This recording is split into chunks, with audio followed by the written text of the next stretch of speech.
നാം നമ്മുടെ മക്കളോട് പറഞ്ഞു കൊടുക്കണം.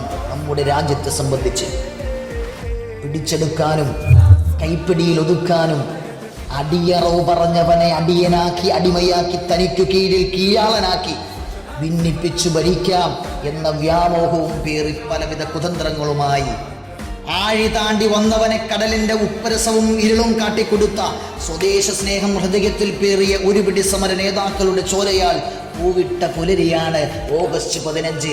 നാം പഠിപ്പിച്ചു കൊടുക്കണം, നാം പറഞ്ഞു കൊടുക്കണം, അവരുടെ ഹൃദയങ്ങളിൽ കൊത്തിവെച്ചു കൊടുക്കണം.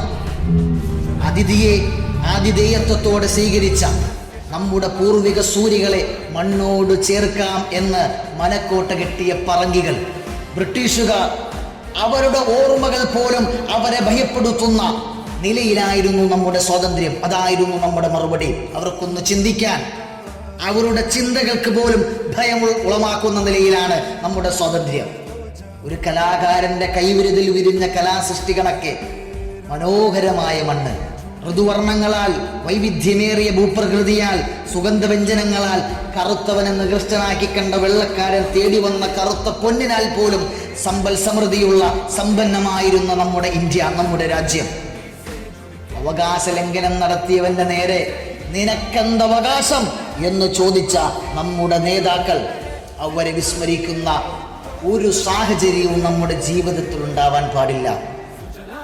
മുസൽമാനുണ്ട്, ക്രൈസ്തവനുണ്ട്, ഹൈന്ദവനുണ്ട്, മതമുള്ളവനുണ്ട്, മതമില്ലാത്തവനുണ്ട്. വ്യത്യസ്തങ്ങളായ വർണ്ണങ്ങളിൽ വ്യത്യസ്തങ്ങളായ ഭൂപ്രകൃതിയിൽ ജീവിക്കുന്നവരുണ്ട്.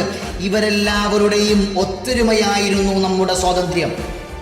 ഇവരുടെ എല്ലാം കൂട്ടായ പരിശ്രമമായിരുന്നു നമ്മുടെ സ്വാതന്ത്ര്യം. അതുകൊണ്ട് നാം ആരെയും അകറ്റി നിർത്തരുത്, ആരെയും മാറ്റി നിർത്തരുത്. മതത്തിൻ്റെ പേര് പറഞ്ഞ് നമ്മുടെ രാജ്യത്തിന് വേണ്ടി കഷ്ടപ്പെട്ട നമ്മുടെ സ്വാതന്ത്ര്യ സമര സേനാനികളെ അവരെ നമ്മൾ അവഗണിക്കരുത്, അവരെ നമ്മൾ തരം താഴ്ത്തിക്കെട്ടരുത്.